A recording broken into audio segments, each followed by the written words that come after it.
Monsieur Luku Achille, 5e vice-président du Conseil régional de la Marawi. Monsieur Pouné Adama, directeur des relations communautaires de Perseus Mining. Mesdames et messieurs les directeurs de Perseus Mining, mesdames et messieurs les directeurs des prestataires de Perseus Mining, honorables chefs traditionnels, mesdames et messieurs les directeurs et chefs de service, mesdames et messieurs les présidents de mutuelles, vénérés guides religieux, mesdames et messieurs les présidents des associations de femmes et de jeunes, mesdames et messieurs chers cadres de la sous-préfecture, mesdames et messieurs les responsables des communautés, chères populations de la sous-préfecture de Bébessou, monsieur Ekra Gibert, chef de la délégation des Impulsés Baoulé, numéro 2 Bonugro de Bonois, et tous les membres de la génération ici présente, honorables invités, mesdames et messieurs, en vos rangs, grades et qualités. En ce jour solennel du 7 août 2026, je me réjouis de pouvoir célébrer avec vous le 66e anniversaire de l'accession de la Côte d'Ivoire, notre beau pays, à l'indépendance. Cette année, comme l'an dernier, le village d'Angovia nous accueille pour la célébration de la fête d'indépendance. Mesdames et messieurs, votre mobilisation et votre présence significative et de qualité traduisent à n'en point douter l'intérêt et l'importance que revêt pour vous la commémoration de la fête d'indépendance de notre pays. Je vous prie de bien vouloir recevoir mes salutations distinguées et mes compliments les plus choisis de sympathie et de gratitude pour cette marque de civisme qui vous honore grandement. Mesdames et messieurs, j'aimerais vous exprimer ma joie et le bonheur qui m'étreint à l'occasion de la célébration de la fête d'indépendance. L'accession de notre pays à l'indépendance constitue le ciment de notre unité, le fondement de notre identité et marque notre appartenance à une même nation, la nation ivoirienne. Chère population de Bébessou, mesdames et messieurs, cette célébration est une invitation pour chacun de nous à jeter un regard rétrospectif sur notre passé pour nous remémorer des luttes menées par les pères fondateurs de notre pays qui, au péril de leur vie, se sont battus avec dévouement, détermination et courage contre le colonisateur pour nous permettre d'être indépendants et bâtir la nouvelle nation ivoirienne. Ainsi, à leur suite, devons-nous défendre les couleurs de notre pays, de notre sous-préfecture et être des acteurs de son développement.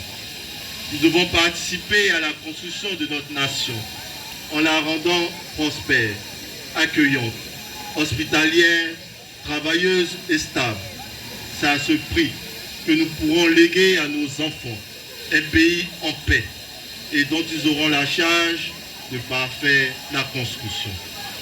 Mesdames et messieurs, à cette étape de mon propos, permettez-moi de revenir tout d'abord sur les grands traits de l'allocution du chef de l'État à la nation. Ensuite, nous aborderons le bilan des acquis au plan local et les perspectives futures. Enfin, nous traiterons des relations entre les communautés villageoises et les forces de défense et de sécurité. Dans le cadre du thème de cette célébration 2026, intitulé « Forces de défense et de sécurité au service de la paix, de l'unité et du développement ». Mesdames et messieurs, chers compatriotes, dans son allocution, le chef de l'État a tout d'abord rendu un vibrant hommage aux bâtisseurs modernes de notre pays, avec à sa tête le président Houphouët-Boigny, qui a proclamé officiellement l'indépendance de notre pays le 7 août 1960. Par la suite, il a rendu un vibrant hommage aux forces de défense et de sécurité pour leur professionnalisme et leur sens élevé du devoir ainsi qu'à toutes les forces vives de la nation, à savoir les agriculteurs, les jeunes, les femmes, les entrepreneurs, les enseignants, les fonctionnaires et tous ceux qui participent dans l'ombre au progrès de notre pays. Il a rappelé les défis importants auxquels notre pays a été confronté, notamment en raison des tensions géopolitiques, des défis sécuritaires, les conséquences du changement climatique et un environnement économique international fragile qui cause de profondes incertitudes. Au plan national, il a indiqué que notre pays est éprouvé par les pluies d'une intensité exceptionnelle et des inondations qui ont causé de nombreuses pertes en vies humaines et des dégâts matériels. Il a renouvelé ses condoléances sincères aux familles endeuillées et aux populations sinistrées. Pour pallier ce problème, il instruit le gouvernement d'accélérer les investissements dans les infrastructures sanitaires, les infrastructures de drainage et d'assainissement, afin de renforcer le dispositif de prévention et de poursuivre les programmes de logements sociaux. Relativement aux opérations de déguerpissement à Koumassi, il a signifié que toutes les responsabilités seraient établies et donneront lieu à des sanctions telles que prévues par la loi. Il a réaffirmé que la protection des populations, le respect de la dignité humaine et l'application de la loi demeureront toujours au cœur de l'action publique. Cependant, malgré les défis signifiés plus haut, le chef de l'État a affirmé que notre pays a su maintenir sa trajectoire de développement. Il a souligné le dynamisme de notre économie avec un des taux de croissance annuels les plus élevés de la région et du monde. Il a indiqué poursuivre ses efforts afin de renforcer l'accès à l'eau potable, à l'électricité, aux soins de santé, à une éducation de qualité, au logement et à des services publics performants, toujours au service des populations. Il a rassuré les populations que son gouvernement continuera d'accorder une attention particulière à l'emploi, au pouvoir d'achat des ménages et la protection des plus vulnérables. En outre, il a rappelé que l'ambition qu'il porte pour les années à venir est de bâtir une grande Côte d'Ivoire par l'étendue de son économie et l'importance de ses infrastructures, mais surtout par la qualité de son développement. Cette ambition est portée au plan national par le plan national de développement 2026-2030, qui s'appuie sur une mobilisation forte des ressources au plan national et international. Il a abordé la question du fonds stratégique de développement qui a été mis en place pour développer les infrastructures structurantes et financer l'économie locale pour que notre pays soit développé à l'horizon 2030. Il a rappelé la nécessité d'avoir des institutions fortes, crédibles et adaptées aux défis de notre temps afin de parvenir à un développement durable. Pour ce faire, le gouvernement a engagé la réforme de la gouvernance électorale après la dissolution de la CEI. Elle vise à parachever la normalisation du système électoral et franchir une nouvelle étape de notre maturité démocratique. De plus, l'occasion de la célébration de la fête d'indépendance, le président de la République a accordé une grâce présidentielle à 2064 détenus et une remise de peine à 2597 autres détenus. Par ailleurs, il a déclaré que la Grande Côte d'Ivoire, à laquelle nous aspirons, sera le fruit du travail, du talent, de l'engagement et de la confiance de tout un peuple. Ainsi, a-t-il invité la jeunesse, les femmes, les entrepreneurs, les entreprises, les agriculteurs et toutes les couches socio-professionnelles à œuvrer pour la construction de notre avenir commun dans l'unité, le travail, la discipline, la solidarité et la confiance. Enfin, le chef de l'État a invité l'ensemble des populations à célébrer nos forces de défense et de sécurité, ainsi que les femmes et les hommes qui, par leur engagement quotidien, contribuent à la vitalité et au rayonnement de notre nation dans la paix. Il a clos son intervention en souhaitant à chacun d'entre nous une excellente fête d'indépendance. Quel bilan pouvons-nous établir au plan local? Depuis quelques années, la sous-préfecture de Bébessou s'est inscrite résolument sur le chemin du développement, notamment avec la réalisation de nombreuses infrastructures socio-économiques. En effet, depuis 3 ans, grâce aux efforts conjugués du gouvernement, du CDLM, de PSUS Mining et de toute la communauté, nous avons bénéficié de nombreux projets de développement, dont les plus structurants et les plus notables sont le reprofilage lourd et léger de plus de 80 km de voirie, le bitumage de l'As Mokro en Govian, l'électrification des villages, la construction du collège de proximité d'Angovia, l'équipement du centre de santé de Bébessou et d'Angovia en ambulance, la construction d'établissements scolaires, l'équipement de centres de santé en matériel au titre de l'année 2026. Au titre des perspectives, nous avons dans le cadre du CDLM les travaux de construction du marché d'Angovia pour un budget de plus de 350 millions de francs CFA. La réalisation des châteaux d'eau devant collecter les villages pour un budget de 400 millions. La construction d'un stade moderne en Angovia pour un budget de 250 millions. Et la construction d'un centre de santé de référence avec un budget de 350 millions. Ces projets structurants sont accompagnés de différents projets qui seront réalisés au profit des populations dans le domaine de l'éducation, de l'hydraulique, de l'électrification villageoise, de la santé, du capital humain à travers les formations. Ainsi, 700 jeunes des villages d'Angovia, de Bébessou et de tous les autres villages impactés directs et indirects ont bénéficié de formations pluridisciplinaires. Ce sont plus de 500 millions qui ont été injectés pour ces formations. Vous constatez avec moi que les résultats obtenus en si peu de temps sont significatifs.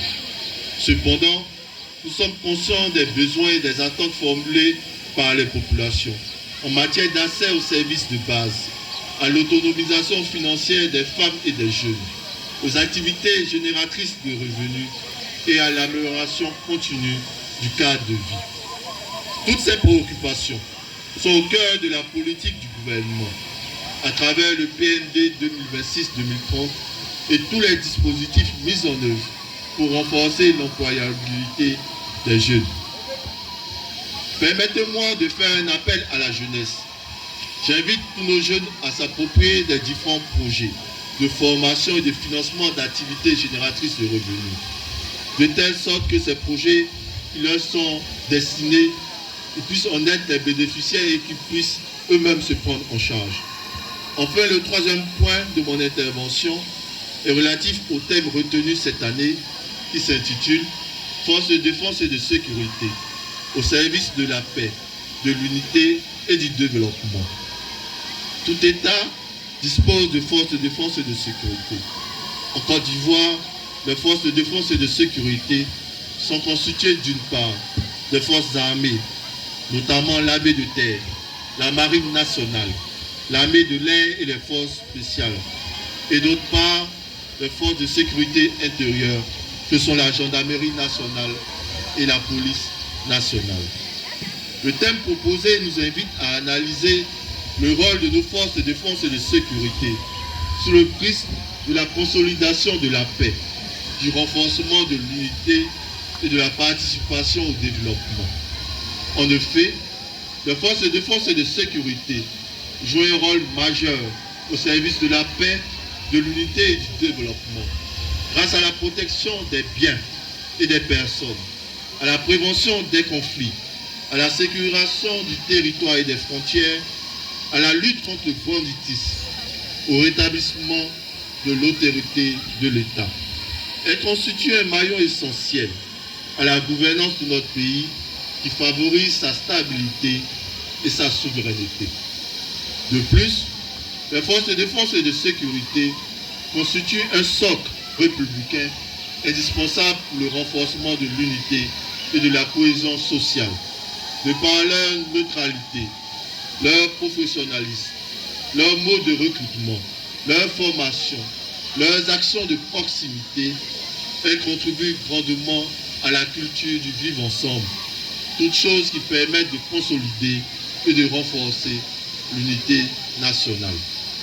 Pour finir, les forces de défense et de sécurité contribuent au développement de notre pays en sécurisant les investissements, en protégeant les infrastructures stratégiques, les industries, les entreprises et les acteurs économiques.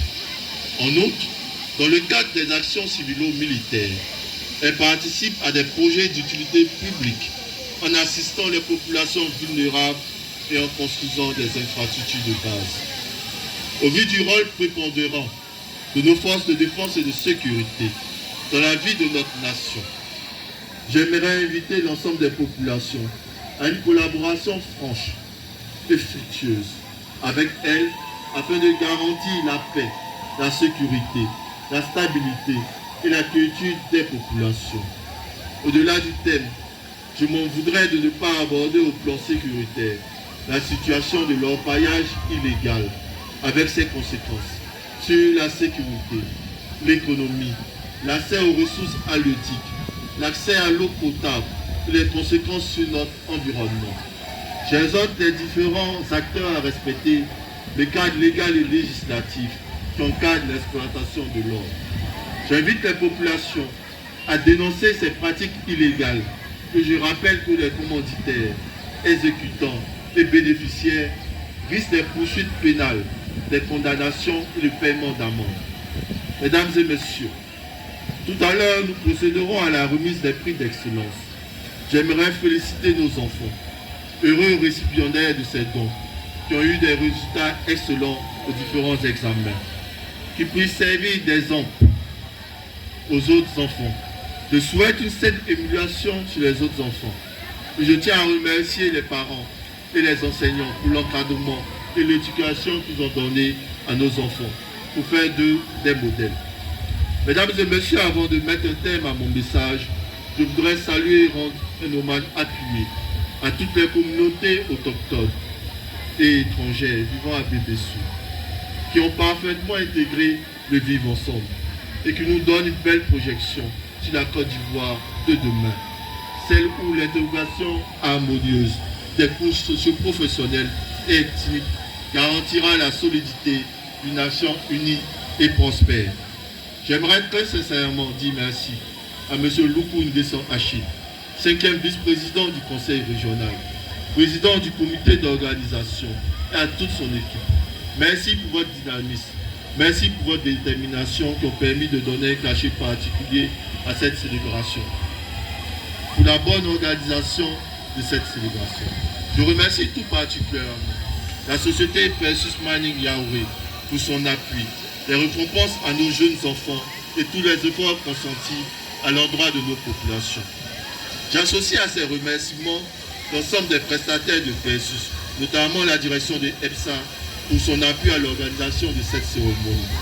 Merci à tous les chefs de village et chefs traditionnels pour leur soutien, leur appui et leur présence à nos côtés. Merci à tous et à chacun pour vos contributions, votre appui, votre participation et votre mobilisation à l'occasion de cette cérémonie. Merci aux cadres et aux populations pour leur présence distinguée. Merci à la génération de M. Baoulé numéro 2, Bonouko de Bounois, conduite par M. Ikra Gibert, nous fait l'honneur de participer à cette célébration. Bonne fête à toutes et à tous. Vive le département de Bois-Flé. Vive la sous-préfecture de Bébessou. Bonne fête d'indépendance et que Dieu bénisse la Côte d'Ivoire. Je vous remercie.